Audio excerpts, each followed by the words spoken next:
Jerry Mason, Kickin Lawyer, and we're here for another Law Talk. I thank you guys for joining us. As always, please like, follow, subscribe to the content. We are on all social medias, the TikToks and the everything. And please check us out on YouTube. I'm not an attractive female, so I'm having trouble getting traction on Instagram and YouTube. And then always, if you haven't, please check out Michelle Allen. She's your go-to in the area if you're going to buy, sell, rent, lease real estate. She'll help you with residential, commercial, whatever. Also, just a good community leader, kind of like my guest today, too. Anyway, holler at her. If you want to increase your ability to kick and punch and learn discipline and self-control, you can visit masonsmartialarts.com. Been open since 1993, 2 locations, one in Covington and one in Millington, Tennessee. And then Jam Books and Records is located on the square here in Covington, Tennessee. We got books, new books, records, signed memorabilia, comic books, lots of cool stuff. So come check us out on the square in Covington Monday through Saturday. And then our most recent business is Holistic Healthcare and Hormones. Dr. Laura Huffman and Madeline, we're glad to help you out, get you on the road to optimize your health. Check them out. And then last but not least, if you want help with social media marketing, website design, branding, etc., visit masonitemarketing.com, and Josh will get you set up. So joining me today is a returning guest. I forget how many times he's been here. He's also a genuinely good person, a friend of mine, a local community leader too, Mr. Brandon Armstrong. How are you? I'm doing wonderful today. Good to see you. Yeah, man. Good to see you. Thanks for having me on. So one thing I wanted to tell you before you even knew, I have had some serious, I think I told you, I can't remember if when I came to your class, I think I had. When's the last time I came to the class? That was late fall. Right there around fall, November, okay. Early November, so October. I kind of hinted at some of them, but man, I've had some serious adjustments in my life. So I've been reading the Bible cover to cover, right? And part of why and we can talk about some of that too. Part of why I was doing it, actually the catalyst was my grandson. And that's kind of why I told you some things in that class that have sort of adjusted it. Well, a new development is I'm really trying to have, I'm reading another book. I read all these books along with it too. I'm reading Discipline of a Godly Man is the name of the book. And interesting, recently I had a comment I made on social media that got some friction back and forth. And the old me would had ignored all that and been like, I don't care. Yeah, it's whatever. Just don't even. But I really started to analyze my life in comparison, one, with what God wants me to do and the kind of man God wants me to be, but also what example am I setting for my grandson? Because I really want to try to be the best example. The long and the short of it is this. It's so interesting the way I think God works, because the day that all that had happened for me with the comment that I made, I even did a video that was sort of an apology, but not, because I was still struggling with myself. And that night, I opened up the book I'm reading, and it was Discipline of the Tongue, is what it's talking about. And it was directing me to James 3:5 and talking about, the power of what you say, and a godly man has control. Anyway, long story short, when I come to your class, I've always been very colorful because I thought the kids see that I'm being authentic, and I think that I need to do better in my speech. I think I need to have more control. So I'm personally going to try to not cuss as much, and I'm just trying to be better at it. Yeah. And the new me is trying to be open and honest when I'm weak, And so I just want to tell you, I think I need to do better if you allow me to come talk to your classes in my speech. Oh, that's interesting, man. Powerful book too, by the way. Yeah. Like even in James, is the whole dissecting of it. It's centered around those that desire to be leaders, influencers, teachers. It's like for those people, there's like this greater judgment. That's why there's this harsh. Well, and that's what so my brother over here disagrees with me. Yeah, I was just about to say, when you said that you're going to try not to cuss as much, I was like, well, that just means I got to pick up the slack then. I think there are some absolutes. And so, for instance, sometimes you call a spade, right? At the same time, I control what I say and what I do and how I respond to what the world feeds me. And I think if you're trying to be a good example to others, you do have a duty to be mindful of what you put out into the world. And I'm going to tell you this. I might have said this when we were in that class, but for about a year now, I've intentionally practiced gratitude. Yeah. And it has been a significant change in my happiness, my stress level and happiness. And shockingly, my life it's almost like there's a manifestation of better things from focusing on gratitude. You gotta talk about that though. Like, what do you? So when I think about that, our parents, when we were kids and somebody did something, like they gave something to you and they would tap you and say, "What do you say?" Yeah. And everybody would say, "Thank you," you know. And it was more of a polite gesture. When now we're talking about, like, we're adults now, we're trying to get into that. I assume what you say when you're talking about practicing this gratitude is that there's some, I don't want to use the word emoting, but like you're feeling it. Are you feeling it when you practice this gratitude? Does your mind go somewhere? Does it create this sensation? Or are you just being more thoughtful? How does that work when you practice? So I can only speak to myself. Yeah. And I didn't mean to jump into this. In a second, we can go back up and have you introduce yourself officially. But part of why I talked with Brand, I respect you a lot. I have a lot of respect for you. You, Ed, Jason Cannon, there are certain men in the community that I, in some ways, look up to and look at as sort of comrades in arms in bettering the community. I think you're a genuinely good person. I think you're genuinely trying to better it. So when we jump into this, it's because I don't get to talk like this with everybody, especially sort of being open and vulnerable. But real quick, so here's the way it started. Yeah. It started with, I was every day waking up and just being like, the glass is half empty, sort of pessimistic. And then literally I would wake up and go get in this car that I've always wanted to go do the job I've always wanted with 15, 20 clients that are paying me and trusting me to protect their rights. Literally living the dream that 15 years ago I thought was the pinnacle, right? And I'm fussing about it.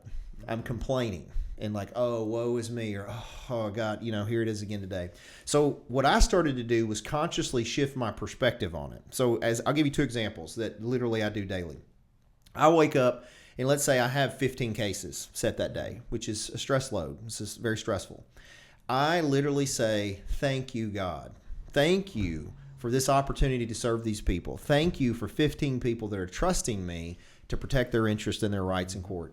Thank you for the HVAC in my house. I haven't always had working heat. Thank you for that. Thank you for this air in my lungs. Thank you for the health and just these things that I have daily that a lot of us have that we take for granted. Yeah. So that was one example. The other is just, again, the perspective shift. My wife, I use this example, Madeline, has a habit of leaving her shoes everywhere. Like for a whole marriage, we'll be married 17 years next week. Uh-huh. And for 17 years, literally in the middle of a doorway is these shoes. Like they're not even like kind of to the side. Yeah. And it's been a pet peeve of mine. Well, typically I would go, oh man, Madeline, come on. Can't you just put the shoes at least in the, out of the way? But now I go, what a blessing it is those shoes are there. Uh-huh.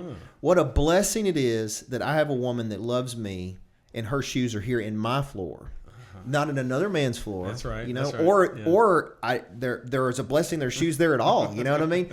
So it gives me chills thinking about it. And so now I do this every day and all these different things that come up. And it's even come up to now, I can't remember if I mentioned it in your class, to where like, say I go to buy an energy drink at the store and it's not there. Instead of going, oh, it's not, I go, God didn't want me to have that energy drink. And I move on to the next thing. It literally, that wasn't for me right now. I'm moving on. I'm not going to dwell on it. I'm not going to be stressed by it. Yeah.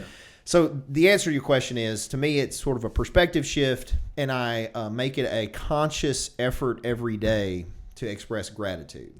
Yeah. It's giving you the lens to look through. Yeah, which is then what you said is creating the chills today, right? Yeah. Well, and it's just it's I'm happier. Yeah. Like I can honestly say that I'm a happier man than I was a year ago. And I think part of it is, I think the Bible's played a role too, but I think that the conscious effort and gratitude has helped. Yeah. Well said. Yeah. I like that. So Brandon, why don't you let everybody know who you are? What you like to do, all that kind of stuff. All that, yeah, man. Brandon Armstrong, right? Yeah.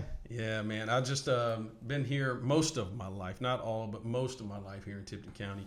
Worked through Tipton County government with Brighton High School doing our capstone class for the last 10 years. I didn't realize I've been doing that. Man, that's a long time. Yeah. Yeah. In addition with other things where probably over these last 25 years, give my life to ministry on different levels, from planning a couple of churches to being in some leadership role in churches, one that I'm currently in right now, leading, about to start taking the lead role with men's ministry.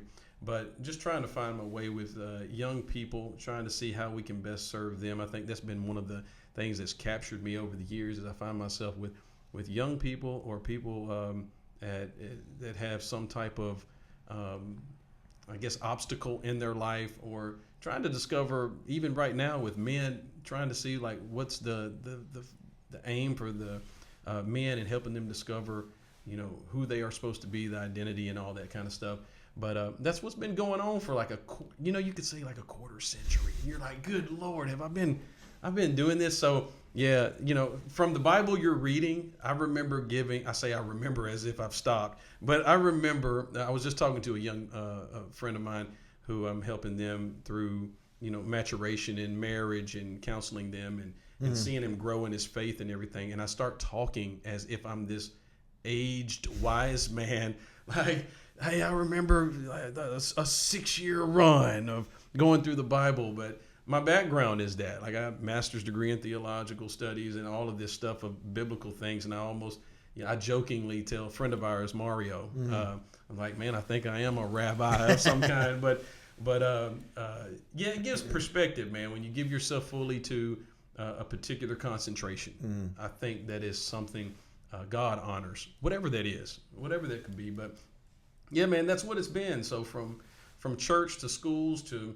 behavioral hospitals and treatment centers to jail. I started preaching in a jail, or in Tipton County Jail, when I was 19 years old. From 19 to 23, man, I just spent 4 years at Tipton County Jail on every Wednesday night going in there, and that's kind of where cut my teeth. But yeah, man, it's just evolved, and now working with 17, 18-year-olds, and then of course young men, and I think that's just been huge for me. So yeah, that's it. No, I think you're an asset to the community for sure. And you're a good listener too. I think that's interesting, because I've had the similar perspective on wisdom. So I'm writing I don't know, it's a book that would do anything, but I've been writing daily this book called Letters to Jonas to my grandson. And so what I do is, when I have a thought about something, I write it as if I'm talking to my grandson. So it's grandfather to grandson. And the reason is, I do have this fear now because I have a new motivation on life because of my grandson, right? Because it's as a father, I don't know what your perspective was in that regard, but for me, I was a dad at 18, and I didn't know who I was. For your 20s, you're trying to figure yourself out, much less be a father. And my kids, I think I did okay. They're great kids, so I did okay. But hindsight, there's so many things I should have done different. I was so focused on myself and so focused on even work and things, where hindsight, there are things I would have done different. So when I had this notice that I was going to become a grandfather roughly a year ago, I really started on this journey of, okay, what is my idea of would be the best example of a man to this small little child that's coming? What can I do to improve myself and try to be the best example of what a grandfather is? And part of it is wisdom comes from wins and losses. And so then you've got to be able, if you're wise enough, I think it's kind of like my view on Christianity now. I was just talking to Ed I had lunch with Ed and Dustin Kitchens, you know him, yesterday, the day before, because I've constantly got all these questions based on my readings. Because I'm starting again I'm in 2 Samuel now, and I don't just read to read. I'm reading, and then I'm looking at, why did they write this? Why is this book here and not? What was the political turmoil at the time? What was the setting? Who were they writing to? What was the intent? I got 5 translations that I'm reading at the same time. I've got a book that's got 4, and then I got one on my Kindle. And so if there's a word I don't get, anyway, I'm just deep into it, man. Anyway, so I was eating with them, and you tell me your perspective on this, right? I used to think that, and I think most people do, that when you become a Christian, you feel a change, almost like people when they become a black belt with me. They think that all of a sudden they have superpower. I'm a black belt now, and you get these superpowers. And I think people think that when you become a Christian, or they look at a Christian, and they think that there should be this huge difference. And I mean, there should be. But my point is, here's what I've learned. I think that the whole thing about being a Christian is it's a daily struggle, because you are still a sinful person trying to be a good person. So I think that's the thing. There's no secret. You're the same person. It's just you're struggling daily to you're never going to wipe it off. but Okay. you're working hard to try to wipe it off as best you can. All right. So I'll push back on that. Okay. I'll push back on that. I'll say, depending on the stage and the age of life you're in, I think that might give a better sensation on the experience of the person. So, for instance, you're not 18 anymore. Yeah. So if this was to happen when you were 17 or 18, I think the sensation of the newness of what you're experiencing would be elevated way higher than it is now from all your life experience. Yeah. And so there would be almost like this initiation that a person would experience if you're earlier in life. It could happen now. You think it's a more naive? It could be a lot of Viewer, yeah. I think it is. I think there's a lot more. You're a novice to this stuff, right? So you're new to it. You don't know what you don't know. You're trying to figure it out, and I think the newness of it brings this excitement and this spontaneous. I think that's where people experience the sudden change because it's more of a sudden change of what they're looking through. Like the lens has been clean. I can see something different. I think that can happen with us. You know, we have these experiences with God. Even like tomorrow, you may have an experience with God. All of a sudden, your perspective changes, and I think that's unique, and that's something. But to go back to the point where you're like, hey, we're probably sinners, where we're trying to be, how'd you say it, clean? Yeah, I'm trying to get it off. Trying to get it off. Yeah. This is something that I'm working with my wife and a couple other couples with right now. Is that we're going into this year, and we were given attention to. And this will probably get back to the point of this, is over the years we would start a year. I'm not a New Year's resolutionist. I am more of a what do I need to set my attention on? That if I work through a season or a cycle of something, maybe it's time to give some attention to what's the start or what's the thing or what do I need to continue? What do I need to leave? A couple of years ago, I identified what do I need to walk away from this year, and that was the goal, right? So goal setting and that kind of stuff was a thing. But now I'm not so much interested in just accomplishing the goal. Now I'm working from, and this is what we're leaning on, is we're creating identity standards around certain pillars of our life. So it's who does God want me to become, not just what do I need to accomplish. So to go back, I don't necessarily think when you come into your Christianity that you're a sinner and now you're just trying to get it clean. I think your identity has changed. Yeah. So who you are and even who you're becoming in it is that you're not the same sinner trying to get better. You're the new man becoming more mature.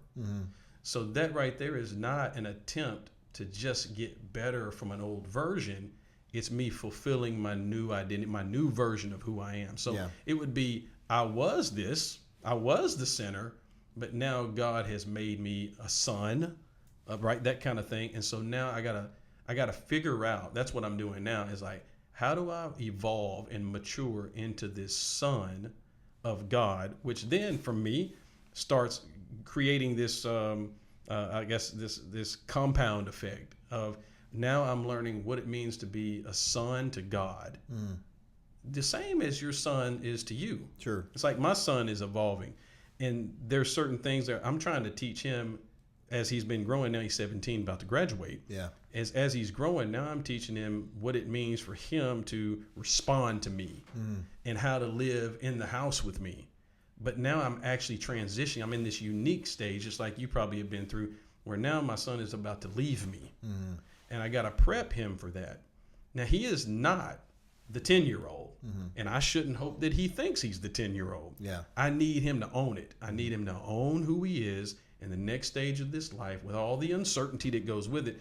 But I think that's what's happening. So I kind of look at it like that with the Christianity experience, is that you come into it, and that's kind of the, I guess that's the if you want to talk about the experience that's happening, is that I would hope that we are exchanging who we were for who he wants us to be. And so now we're kind of being adopted into this family and this new experience with the God that we didn't know, and now the God we want to learn about. And when you do that, when you're coming to that part of I'll use a nasty word, submission. That's It's hard for a lot that's of a guys. hard it's a hard one. But this is the thing. There's a verse in your Bible, and this is what we do in a culture. In our culture, we can turn to any outlet, any platform to get instruction. We can learn, we can grow, we can grab pieces from here and there, wherever we want to. Paul said it in Corinthians. He said, "For you have 10,000 instructors, but not many fathers." That's the rub. The rub is, who are we willing to submit to like a father would, so that we can learn what it is to become the man and the husband and the whoever else that we got to become. But in the Christianity walk, that's where the rub is that it's easier in our culture to adopt and adhere to all these. We can pick who we want to listen to. You can get on YouTube, you can get on TikTok, you can get anywhere. You can hear any preacher, any podcast, anything. That's easy, bro. That's a cakewalk. I can go pick what I want. But then you got to get into, like, how am I actually going to live this out? And it really calls you into this place of, man, who the heck am I right now? And who am I supposed to be or become? That's the big push right there. That's the big push. I hope that makes sense, but that's kind of the... Yeah, no, it does. And I think I was thinking back, too, when you were talking about younger. You know, I became a Christian, accepted the Lord, I think I was 13 or 14 at a youth conference. Back when they used to have the Rose of Sharon youth thing. Actually, I think it was a sermon that, was it Wade Wallace? I think it was given. I forget. I even remembered what he said, and it was just so moving. And anyways, back then, and fast forward now, my whole life I've claimed to be a Christian. And I think for the most part, I think I was putting the cart before the horse. I think for most of my life, I've been waiting on God to do stuff for me. And then basically, if you'll do this for me, God, then I'll do this. You know, like, and then now the difference is I stopped asking God. I stopped waiting on, it didn't matter if he was going to do something or not. I'm going to read the Bible. And I would recommend for people that, I didn't read the Bible coming from it. There was multiple reasons I read. One was, again, I'm in this search to be better for my grandson, right? And I was like, the Bible's a great place to start. Whether you believe it or not. Whether you believe that the Bible's inspired word of God or not, I think it's a great place for people to start. And then I was also skeptical because I think, and I still kind of think this, that you can be a Christian even without the Bible. But because I had... my brain, Ed said that I'm my biggest enemy. My brain functions where it's like, well, men put it together. You know, the Roman emperor at the time commissioned the Council of Nicaea, and they put these in there because it was a narrative that was going to fit them, and it's flawed because men are there, and they didn't put this book in. And I was like, you know, it's all this other stuff, and I enjoy the history of all that. But what I didn't expect to happen was in the course of doing all this and just actually kind of being open to God, there's been great movement in my life that I didn't necessarily ask. It was more I had been coming to God grateful and just thankful for where I am instead of begging for him to give me X, Y, or Z. Yeah. You know what I mean? And then I'm not saying that that's why all of a sudden there was X, Y, or Z, but I've had record things occur in especially the last month or so, that I have no other explement for, you know, than God's grace. I think you're on to something. I think you are really on to something that most, I'll say this politely, traditional Christians probably take. What you just said is like, usually there's this, we probably have a positional distraction, or however you want to frame it, where most of the traditional view of praying and relating to God is that God is out there somewhere, and we're trying to get his attention. And we do this through worship services, and whoever sings the best or loudest or shouts or screams or lifts your hands, or when you pray, your prayer is more directionally, it's actually oppositional to you. It's like, I'm trying to get God's attention to meet my need, or I'm asking God for something that I perceive that I don't have. What you're suggesting, which is actually a better alignment with prayer, is that I'm trying to get in agreement or alignment with the God who is what John calls him, John 10:10, that He come that you might have life and life more abundantly. So I project a name on God called the abundance. All right. So God is the abundance, the life giver, all of that. So if I find myself in more gratitude or thankfulness type meditation or prayer, I'm better aligning myself with the flow of God, and I would experience something that seems like the presence of God, the life of God. Now all of a sudden things seem different in your life. That's just an alignment thing. Like you're getting into the flow of who God is and not trying to get God's attention because you're at some deficit or some lack or something like that. I think that's the real work of the relationship and prayer. Same thing with your wife. Sure. Right? If you think about it, it's the same. The concepts are the same with our children or our wife. If I only look at it as a transactional thing, like right now I'm having this internal thing last night. I'm literally praying. And all of a sudden I'm thinking about my son. And I'm talking to God about this, if you want to call it that, right? And I'm realizing that recently, in the last 6 weeks, when my son comes to talk to me, it's a transaction. He's asking for something. He's trying to get something. And part of me wanted to say, well, I should interrupt him and say, hey, Daddy would like for you to sit down with him and do that. And I think we do that with God. It's more the transactional thing. But it's putting me in this place of saying, hey, there's a relationship that's got to be formed and developed. And that comes from, like, how can I get in alignment? A wise counselor told me one time that when you're with your wife and you're trying to find agreement, trying to find alignment, or there's a conflict and you're trying to understand each other or discuss a problem or something, he said, you got to look at it as both of you are holding a rope and there's a knot in the middle. If you're trying to show who's right and she's trying to show who's right, you're pulling on two ends of the rope. What happens to the knot? It gets tighter. He said the job of the relationship is that both of you let the ends of the rope go and come together and untie the knot. And I'm like, I think that's what I should be doing, even in the whole God experience. Right? The God experience is I'm trying not to get something or to say something or to, though I can, but it's to say how can we untie this thing so that it doesn't get tighter on us. But, Well, and I think also I think this is a personal quality, if you call it that maybe I have that other people struggle with. I don't care. I say I don't care. I don't. I really don't. You don't care. I don't care if people are judging me. So like if I have a weakness or find in the past though, I'm typically not open. I probably wasn't as open to my own weakness, and so my hope is. Most people may look and think it looks like I'm vulnerable or whatever, but I don't care. I'm being very straight about what I want. I just want to be the best granddad I can, and I think part of that is having a better relationship with God. And so my hope is my journey. That's why I've been talking Josh is probably sick of it. Every podcast I've been talking about it, but it's a huge deal for me. Yeah. It's a big movement in my life, and I have seen positive results from it, and I hope other people can feel the same way. And this is what I was talking to Ed and Dustin about. The thing that my hope is, because I'm already kind of seeing where this journey's going for me. I'm not going to be a preacher or anything, but not yet. Well, but I do hope. I feel that I can talk.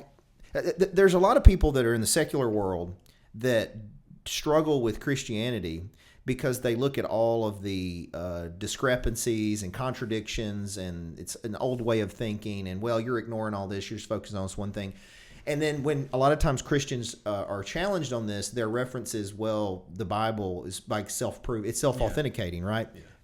I like looking outside of the Bible at evidence that proves the Bible. There you know what I mean? Yeah. Like evidence that there was a Moses, evidence that there was an Exodus, evidence, there is evidence outside of the Bible, right? Correct. And that doesn't automatically prove it's the inspired word of God, but I think that grows into where you do have to accept at some point there is a faith based on it, just like anything. But just like I can't necessarily physically show you God, I know I'm feeling him in my own life. You have to be open to experience that yourself. That's a personal experience. Mm-hmm. My point is, I think long term, I'm trying to develop answers to questions that I have myself that create doubt in people. Yeah. And enough questions to motivate them to look, this book, if for no other reason, is a good life guide. Do you think that's the attorney side of you coming Probably. out? Because I've been battling with something along the same lines. I've been asking this again. This is my theological background, right? There's a term in some of our Christian studies and scholarships and stuff like that. We'll use the word apologetics. So apologetics, the simple definition would be your ability to defend the faith. Okay. So that's what it sounds like. It's like, hey, I'm going to go and try to make sure not only do I have answers, but I can answer questions for others. Like, I want to be able to defend what it is I'm saying or what it is I'm believing. Well, definitely part of, for me, is definitely some of the way I'm argumentative and the way my brain works. But I question everything. Like my wife, this is a point of contention sometimes in our relationship. And I actually had to back off of it the other night, which was a big step for me because I typically don't. I doubled down, and she says the way that I get real animated and almost like anger, but I'm not, where I'm trying to like beat people down with my point. But this is how I argue. And she knows this. This is why she kind of called me on it the other night. We were talking about immigration. That's what it was. Okay. We were having a discussion on whether ICE should be in Minnesota or not, is what the discussion was. And it ended up sort of devolving, because of my cop background, into, well, regardless of whether they should be there or shouldn't be, there's a different question than whether you should stand in front of them or not, was kind of what I got to. We were on different sides of this, actually. And so she's like, hey, you're lecturing me. You're like talking down to me. Back up, you're lawyering me. Yeah. But so I do that my point is I do that on everything. And I'm not necessarily doing that. This is why I met with Dustin and Ed, and kind of why I'm asking you, because I think you can sort of see into my heart on where I'm coming from. I'm not trying to be argumentative to diminish Christianity. Yes. I'm pursuing the truth for myself. And sometimes you got to ask hard questions, and I want to be able to defend what I think to other people, you know? And I think probably directly, that may lead people this way also, lead people to the and word. that would be the route. The route is ask the hard question. I'm exactly the same. I go into the deep end. So I had a problem in seminary. I had a problem with the professors because they wanted me to give them the canned answer. I was like, I don't see that way. I don't know what you're talking about. This is not the way you land this up. This is not the way this is not the answer. So anyway, we rubbed, had butted heads on that kind of thing. But here is the at least this is my position on this. If you're going to the deep end, you're asking the questions, you're looking outside, what would be the main objective is the way I ask it. It's like, is the main objective that I want to be right, then I probably need to readjust it. If the objective is I want to have an experience, that would be most impactful. And I say that because I had a pastor in Ohio that said a man with an argument is always at the mercy of a man with an experience. And that settled me down, because no one can argue the experience that they get to when they encounter you. So if you are going to demonstrate the presence and the love of God and the change in your life, and you do that with people know it when they experience it, which is more convincing than me trying to debate or the apologetic side and defend what it is. I've been asking myself that question. I said, where can I find in the Bible where there was an apologist? Who's defending the faith in the Bible? Was Jesus a defender of the faith? Was Jesus did a good job of getting people not to follow him. He also did a good job of not answering questions. He did a great job, a lawyer. He did such a great job. He did a great job, and there's so many examples. But there's a rich young ruler that says, "What do I got to do to inherit eternal life?" And he tells him, "Keep the commandments." And the guy's a smart. He's like, "Yeah, I kept all of them since I was young." He says, "What else do I lack?" And Jesus looks at him and says, "Okay, sell everything you got and give it to the poor." The dude walks away sorrowful. What Jesus did not do was run him down and say, no, I ain't mean it like that. Just do a little bit. You ain't got to give everything. He didn't do that. He let the guy go away. That dude needs to be by himself. He needs to wrestle with what God has given him. He needs that experience, that encounter. But Jesus wasn't trying to have an argument with that guy, or a variety of other ways that you can debate or anything like that. I think the experience, whatever path we're going to try to define or discover God in our life and have this thing, it should be for the sake of the experiential relationship part, so that we can convey that to people. I think that you probably just best described what I haven't been able to articulate, because my brain is struggling with the experience. Yeah. And you're right. On the surface level, I'm just reading the Bible. And if you're just reading the Bible, and that's how it started, that's just what you're doing. But what's happened is it has become an experience. And so I'm even searching for other ways to explain to people the change that I have been experiencing. My wife even mentioned, she's like, well, that's Holy Spirit. She was like, that's what it is. And it's like, that's clear to her. But I'm so concrete thinking, it's just hard to grasp. But I think that's a perfect description. That's why I keep saying read the Bible, because my whole life I've claimed to be a Christian, but I've never read the Bible cover to cover. I go to church, preachers preach, reference whatever, I go look it up, out of context, whatever. Okay, great, blindly, whatever you said. I'm a good person, I went to church, right? And then this is the first time when I have been living in the Word, literally in court, thinking about what I read in 1 Samuel, 2 Samuel, and then turning over different issues that come up, like I and we don't have to discuss it, but I could tell they were a little. Ed was cool because he knows my personality, but I think Dustin was a little surprised that I said this. You know, there's an argument that maybe David and Jonathan had a really close relationship. There's arguments. The language is in there. It's in there. And so what I opposed, and I won't bust him out because it was just us talking, but one of them I posed, he was very adamant, there's no way. There's no way. And I was like, we don't know. Like, you're inferring that it's not, just like it can be inferred that it is. Right. And then he even pulled up like the Hebrew word that was used, and there's different types of love. And anyway, we went through a whole discussion on that. And then I posed this question to him, and he actually had a good answer because it made me think. I said, well, what if he was? Like, how does that change things as Christians, if David was? And he said that he feels there's a difference between sin. Like, sin is sin, but there's sin that you wake up in that's like sin that's going to lead to death versus accidental sin, sort of we stumble across. Yeah. So his view was, if you're waking up in sin, and he said it was the same whether it was homosexual love or a heterosexual couple living out of wedlock. Right. That was to him still the sin that could lead to death. So his view was, it was a sin, you're waking up in sin, that's different than, oops, I said a bad word or I stumbled along on something as you're sinning. So I can see from his perspective, then it becomes an argument over whether that's a sin or not. But my point was, I digress. Yeah. I do that a lot because I'm all over the place with it. But my point is, I'm thinking about this stuff all the time. Yeah. Literally constant. It's taking you to the experience. Yes. That's what I'm meeting with college students now. We're from UT Chat. They're on campus. We meet on Thursday nights, Zoom, that kind of thing. And one of them mentioned this. He's 23, just got married. He said, I dove in, got in the Bible, started reading. He said, and it was all for similar to what you're saying. It's like, I want to know, I want to make sure, I want to know God, I want to explore this and everything. He said, now, he just said this Thursday night. He said, now I'm trying to get the drop from my head to my heart. And he's like, I that's what I'm after right now. And that's why he wanted to meet and do all this.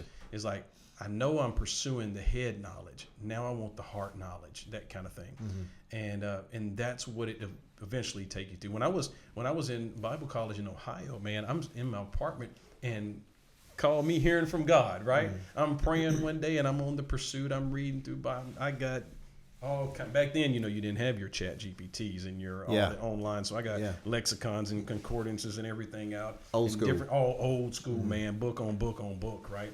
And I'm going through it, and I remember God saying, stop trying to learn more and do what I've already showed you, that kind of thing, right? And so it was a simple instruction to me because there was this aggressive pursuit to acquire more knowledge. And then I can go through the Bible and start finding out how that might not be the healthiest route long term, where practical application becomes the heightened spiritual thing. It's like this very simplistic. So for example, if you read something that Jesus said, love your neighbor as yourself, and everybody's like, amen, go do that. Yeah. And find out what happens. And you'll find out it is a lifelong adjustment because the way you What if you're white and your neighbor's black? There you go.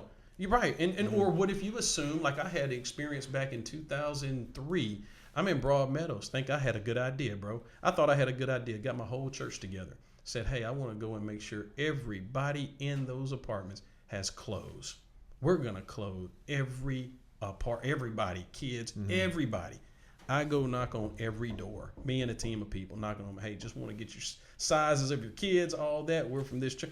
Really want to do something free of charge. You ain't got to pay for anything. We're going to do it. We really want to, man. It's how we want to. I would go up to this door. Guy opens it. Got one baby in his hands, another girl behind him. I said, hey, bro, everything good, man? I'm Brandon. Just want to make sure you guys are doing good. Let you know what we're trying to do, man. Want to make sure your family's got everything. We're getting some new clothes and stuff. Want to get sizes. He looks at me. He says, we're good. I said, yeah, but I mean, it don't cost anything, man. It's like it's free, man. It's something we want to do. Yeah, I think we're gonna be all right, man. Appreciate it, but no. I said, man, I don't know if you understand. Like, we really want to do something for him. He said, listen, man, go to apartment E. I don't need what you got. He shuts the door in my face. I walk down the steps thinking, wait a minute, man, this guy. Initially, I'm like, dude is mean. Why is he being like that? As I'm walking down it, I could feel it. I was like, just because you think what you have is good for somebody doesn't mean that's what they need. The demonstration of love does not look like what you think all the time. Yeah. So you think, oh, I'm going to go give some clothes to people in an area that you assume is low income. They don't have anything. Yeah. And that's not what everybody needs. Yeah. And I'm over here arrogant. Didn't think I was arrogant. Yeah. Good intention. Felt like I'm doing God's work, and all of a sudden this guy shows me, just because you think you got it don't mean. So the practical application of love, you will have experiences with God when you go to demonstrate these simple principles that you'll see through Scripture. That's all intended for us to walk it out with God and experience this stuff. It's something as simple as love your neighbor as yourself, and you think you're doing it, and then you find out, wow, maybe the clothes, maybe, hey man, that might not have been, not that it's somebody else didn't need them, but that guy, it just leads you on to say, everything I think is good may not be the only thing. You know? Yeah. That's cool.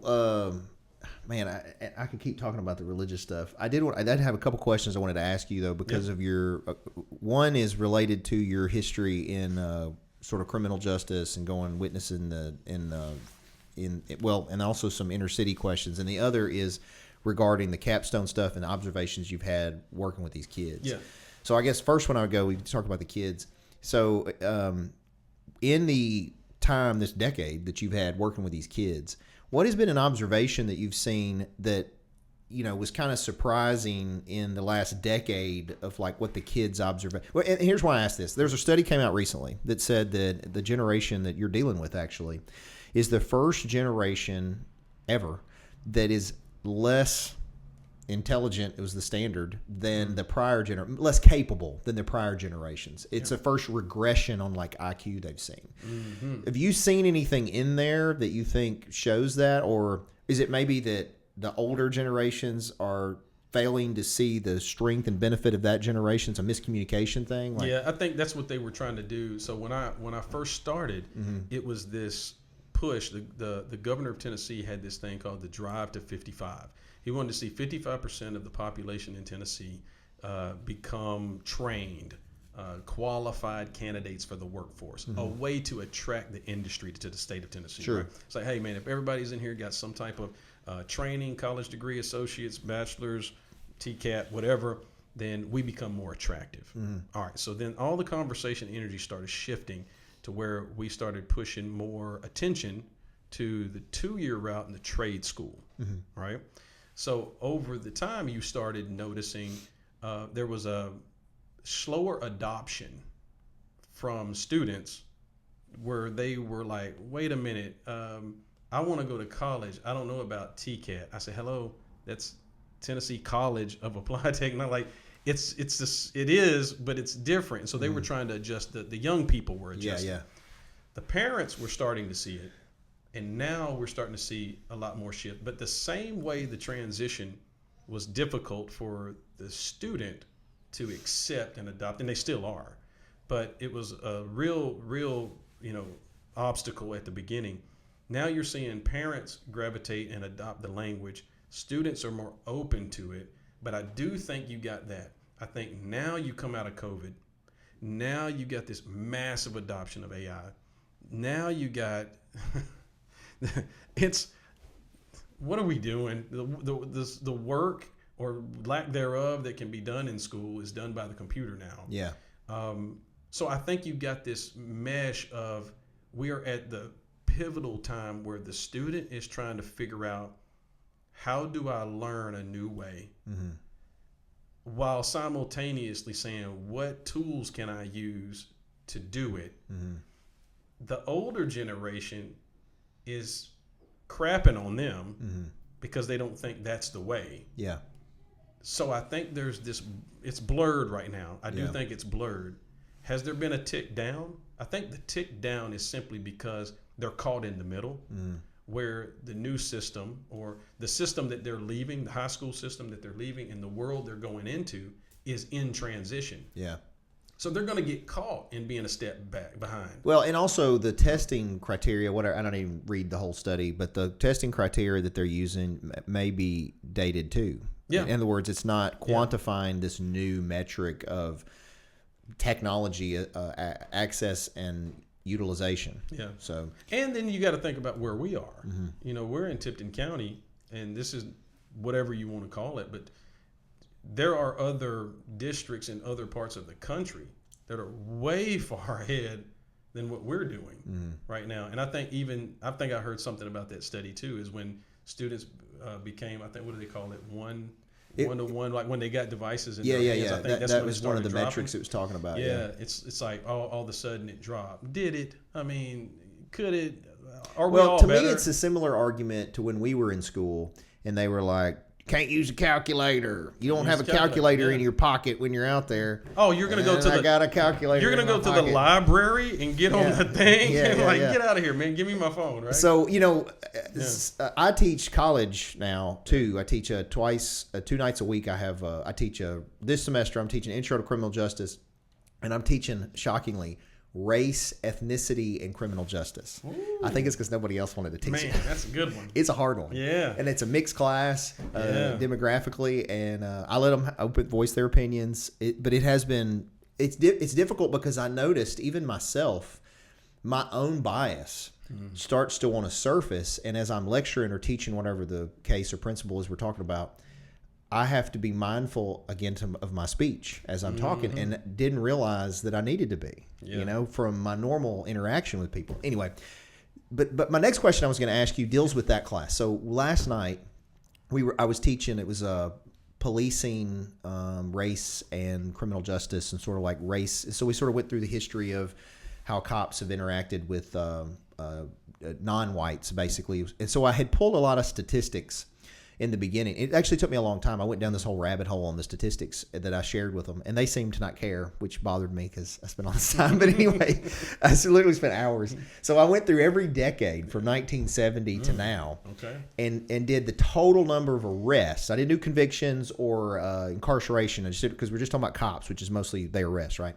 And then I divided it out over races. I split it up over, and then I even went deeper because I was like, okay, 25% are black, but what percentage of the American population at the time were African American? Okay. And so I divided that out to see, and then did a percentage to see what the actual overall percentage of that population versus like the white population was. And pretty much even from the 70s forward, it had always been about 3 times the non-white arrests, right?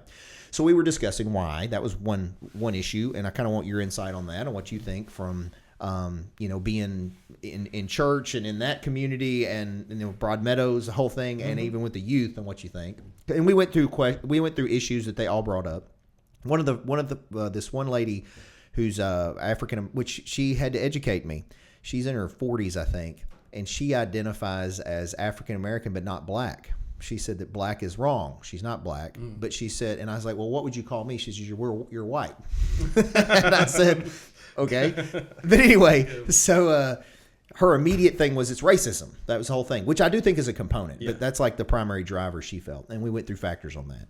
So I'd like you to kind of give me your insight on that. And then the follow-up question of that is, well, I'll do the follow-up question after because it's kind of a caveat to that. So what do you think? So on the first one, what's the aim? The question is, why do you think since the 70s, the African Americans are incarcerated or arrested at a 3 times percentage compared to. They're also 3 times more likely to be involved in because we did a I did a force analysis too. Yeah. They're 3 times more likely to be involved in a police-involved shooting too. Okay. But I did do the core, and I'm sure you're aware of this. I also pulled out murder rates when we did the force and looked at how many total homicides were black on black. Okay. And it was a drastic bigger number than the risk of being shot by the police either way. But African Americans were at a 3 times more likely to be involved in a law enforcement shooting too. So I'm just talking about race in general. Okay. It's like, what do you think? Yeah, I think as it relates to that, specifically the rates and the crime and all of that stuff, I think I wouldn't be an expert, but there is a friend of ours, Mario Haslett. Okay, yeah. Mario Haslett. I need to get Mario on. You need to get Mario on specifically for this topic. Okay. Okay. I think he has got a very good position on this and well thought out.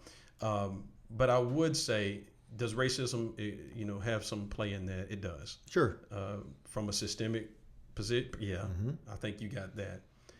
So let's keep that as like, yeah, those are factors. Mm-hmm. That's a factor in there. Then you would pull other studies, and you would have to get into one that if I go from some core beliefs that I would have around family, right? Then I would start asking questions like, out of those stats that you pulled about the arrest and the murders and how many are incarcerated, what about the home environment? Yeah. Right? I would have to ask that. That would be something I'm saying because. So I did ask that. Yeah, like I would ask but that because I'm going to be honest. Even as open and honest as I like to be with people, in that mixed class, I could tell I got eyebrows when I go, well, we need to discuss how many of these homes had fathers. Right. And immediately I could tell there was friction that and maybe it was I as a white male and bringing that up, but I legitimately think it's an issue. Yeah. There's a higher propensity in the black community for the senior matriarch to be raising folks, to be responsible for the grandmother, to be responsible for the raising a lot of times. I mean, it's not even just a mother issue. It's the grandmother's raising. And see, but I've seen the same thing. So now we can pull that conversation, leaves the race thing. It leaves, is it a black, white thing? Because I spent so many years at the court school. And I would see a large amount of white young boys that's in there. Same rule applies. Where the dad was not present, you have a higher percentage of those young men responding to life and situations and difficulties and stress. They respond differently. So it would be the same rule applies regardless of if they're black or they're white. But if it is specifically, and you look at the numbers, why is that? That would be one of those rules. It's like, what's going on? Because then you start finding out that all of us. There was a quote that I was going to look up and try to find, but I was going to look this quote up and probably share it later. But it's a book that I'm reading right now called Fathered by God. I'm literally in the middle of it right now. But it deals with this. It's like there's certain things that you don't grow out of as a boy. You kind of, if you can't grow out of certain things. There's stages to this boyhood to manhood thing. And so is that the way out of a certain stage is what I would call back in ancient times a rite of passage. And rite of passages are not taught to you. They are distributed to you by a father.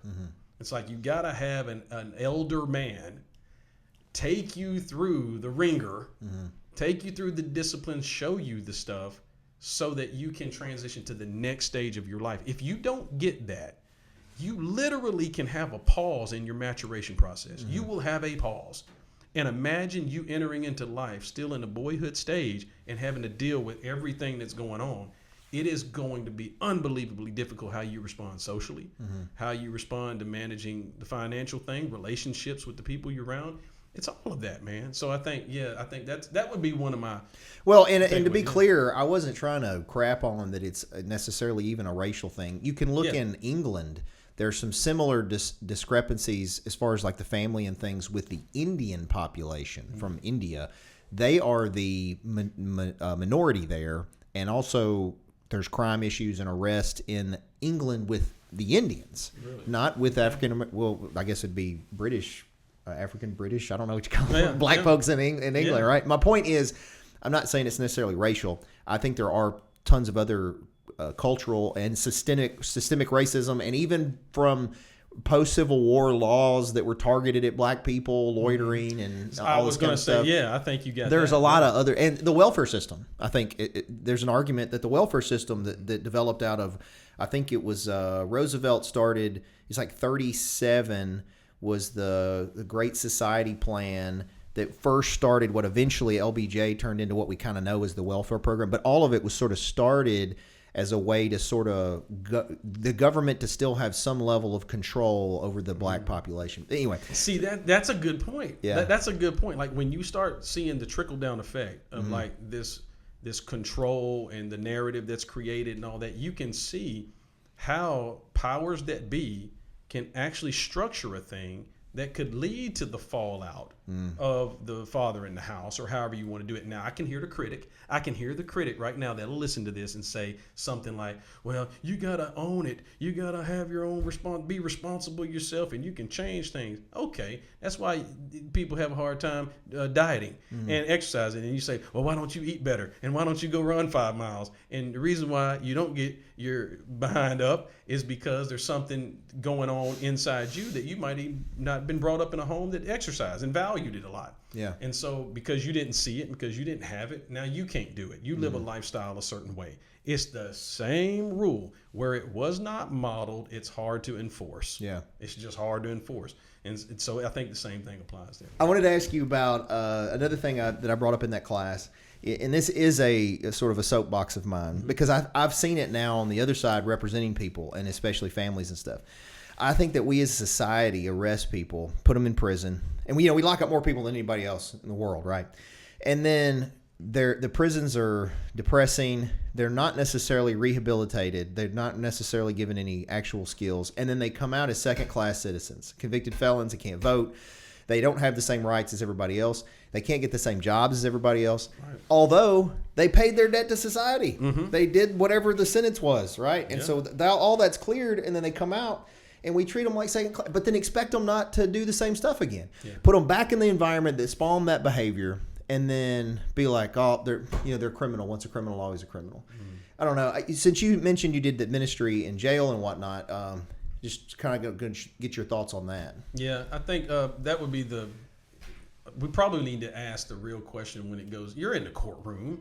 It's like whoever and wherever these consequences are set, I would be curious to know what's the ultimate objective for the consequence.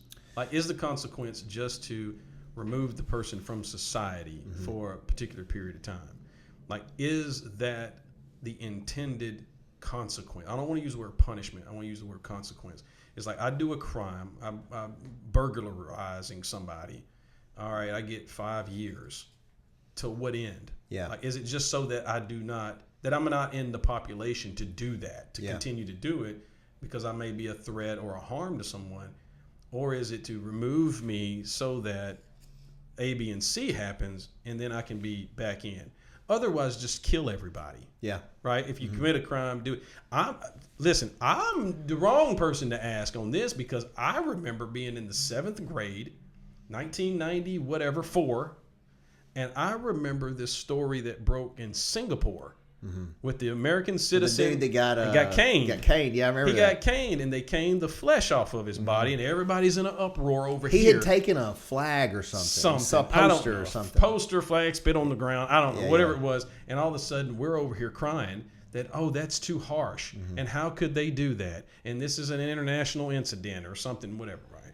I'm looking at it, not then, but now. I'm looking at it and say, not so bad if it keeps you from doing that again. You know? So whatever. I mean, I don't know what the correct consequence would be, but I'm with you. I think that would be something that I've seen. Like, if you go in Tipton County Jail on the misdemeanor side, you would have, I won't call names, but you'll have certain people that's repeat offenders and come through.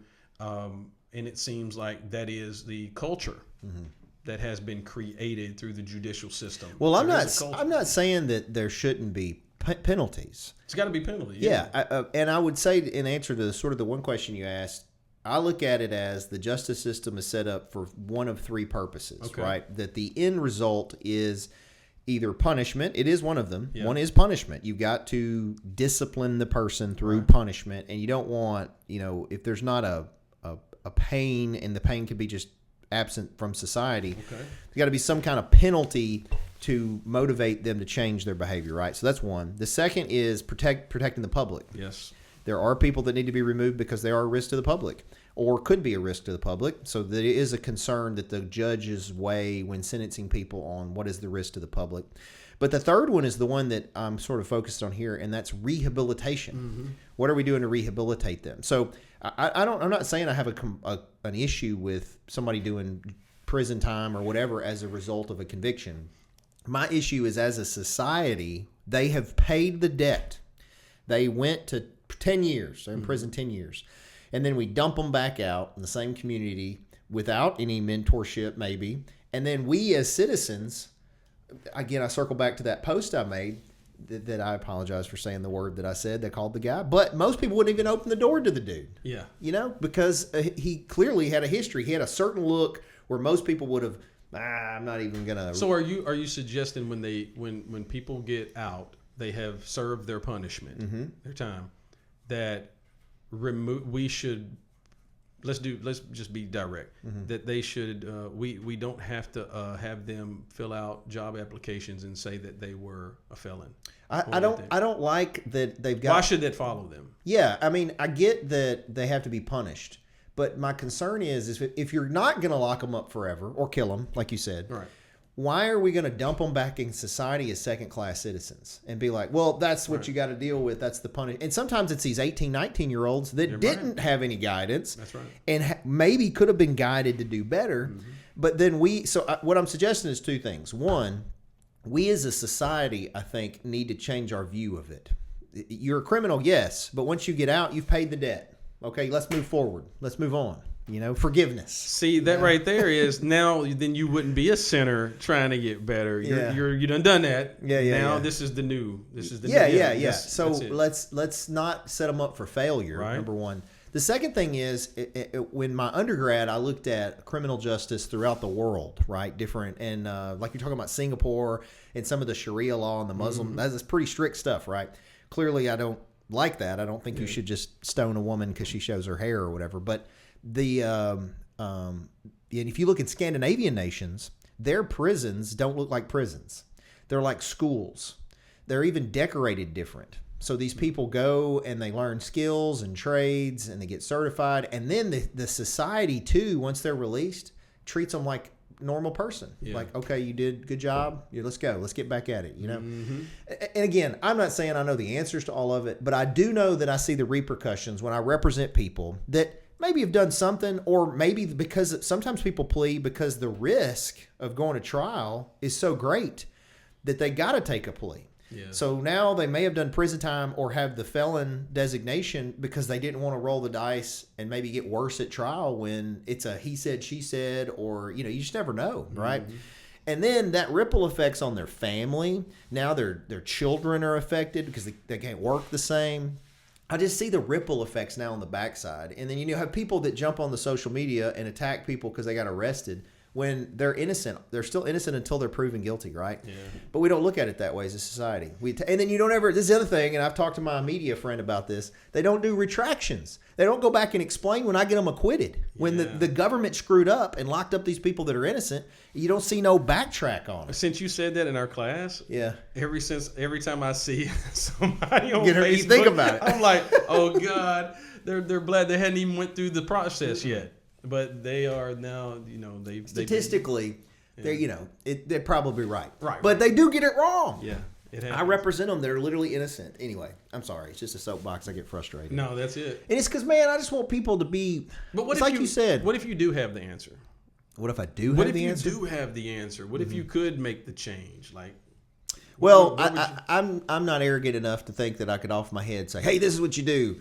But I do think we need to reconsider some of that as a society. Yeah. I think it's more of a society level thing where we look at and there's extremes because I don't agree with the completely liberal view on it either. I don't think So you need go- to just. go back to did you see the? Did you see the one? I don't mean Yeah. to- Go ahead. there's a video I saw of this. I call it a beta guy, right?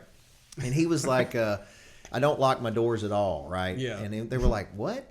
And he was like, "Yeah, who says that this is my property? It's your." He said, "Well, they go, have you been robbed?" He's like, "Yeah, like 4 times." He said, "They come in and take my stuff." And they're like, "Well, you're okay with that?" And he's like, "Well, they must need it. They need it." Like, what? Yeah. Come on, man. Come on. Yeah. I'm not on that level. We got to get up. Yeah, that's that masculinity thing we got to Yeah, address yeah. with it. Yeah, yeah. Yeah. I just, I don't know what I was going to ask you. There. Sorry. Yeah, no. that was good, man. That was good. Yeah. So we and just a side note on that. So we joke about alpha and beta, Yeah. and apparently there's omega and all this other stuff. I don't know. But often alpha guys struggle for other alpha guys to get along. But I think as an alpha guy gets wiser, you see the value in other alpha guys. Like I feel like you're an alpha guy. Yeah. Like the guys that I mentioned in the beginning to Yeah. me. So that's why I kind of look like you're. I don't want to say not coworker, but you're either on this level or in some ways on this level, Yeah. of me. Yeah. So then that's a benefit to me.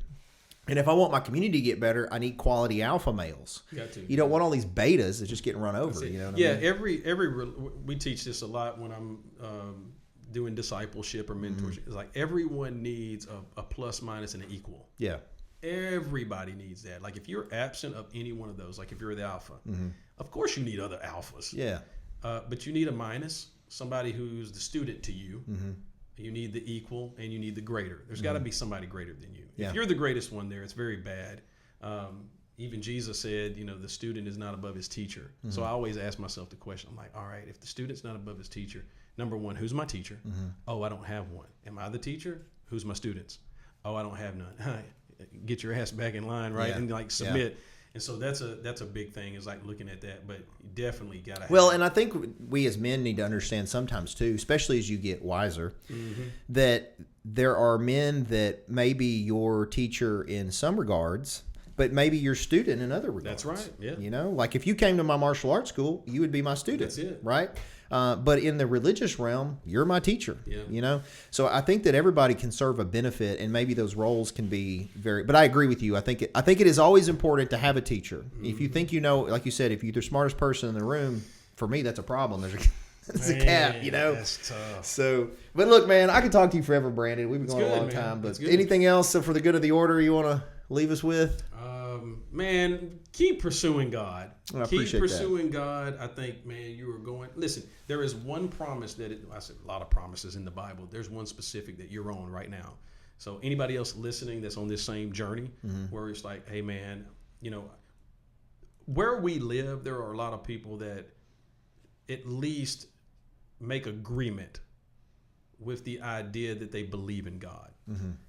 And there's people that are saying, I know I need to do better, be better, whatever, right? There is an absolute fact and a promise, and this is actually a universal law, all right? It applies to everything. I'm seeing it right now. I'm looking at land.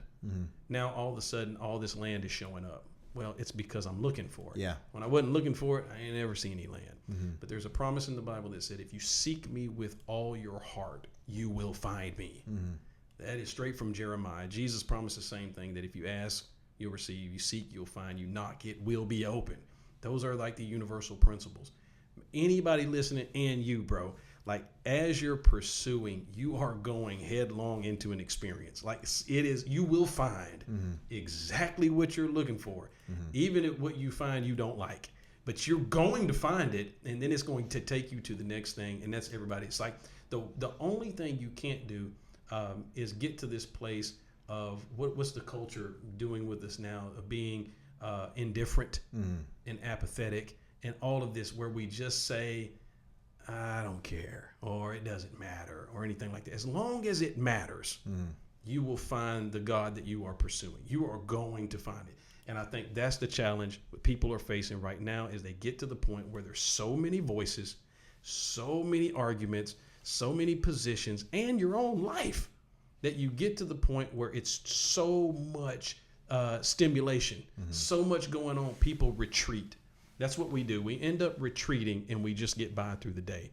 Man, if you can pursue God, and pursuing God requires this capacity issue. Like, you got to have capacity. You cannot say I want God and not give up something.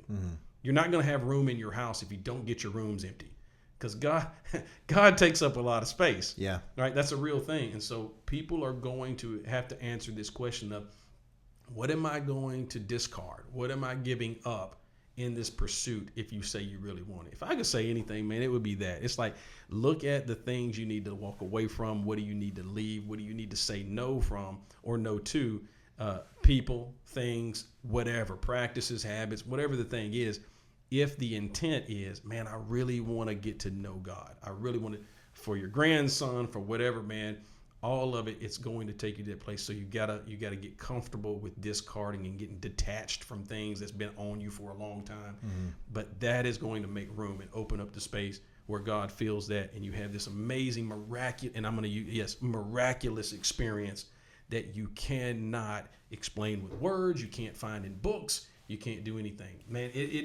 That's the life-changing thing. That's where we say things like, God tattoos your heart and like does impressions that cannot be undone. And it's for you, man. It's for you.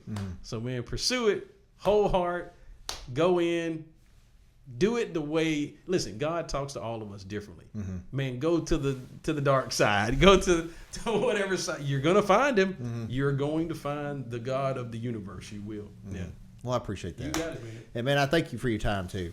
I'm going to get Josh to get with you when we get done, because I think, Josh, he'd be great to have on that one I talked about. I want to have one that's got some religious leaders, and then I want to ask the hard questions that non-Christians asked. Why is this book there? Why are we killing so many? God's killing everybody. You know, all the hard questions that people struggle with, and just sort of have a discussion about that. A table discussion. Thank you guys for watching. As always, we're on all the podcast platforms. We do ask, if you watch this far, especially, please like it. If you watched an hour and a half of me running my mouth with Brandon, go ahead and like and share and all that good stuff. And then if you haven't, check out Michelle Allen. She's the go-to realtor in the area. Also a good person. I have her on the podcast time to time. But if you're going to buy, sell, rent, lease real estate, she'd be glad to help you out. And then if you want to get some discipline, self-control, integrity, etc., visit masonsmartialarts.com, located in Covington. 2 locations, one in Covington, one in Millington. Been open since 1993, kicking people in the face. And then Jam Books and Records is located on the square in Covington. We got all the new books. All the new books you find anywhere else, you can find right here in Covington. Just come buy them from us, please. And then we got records and signed memorabilia.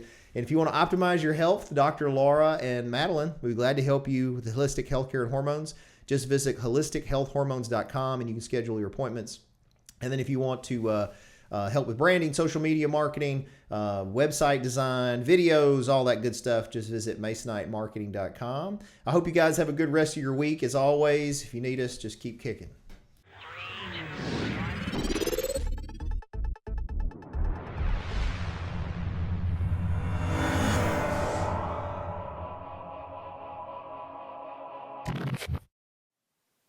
Thanks for watching, guys. Just remember that this is not legal advice or investment advice or business advice. This is for fun and entertainment purposes only.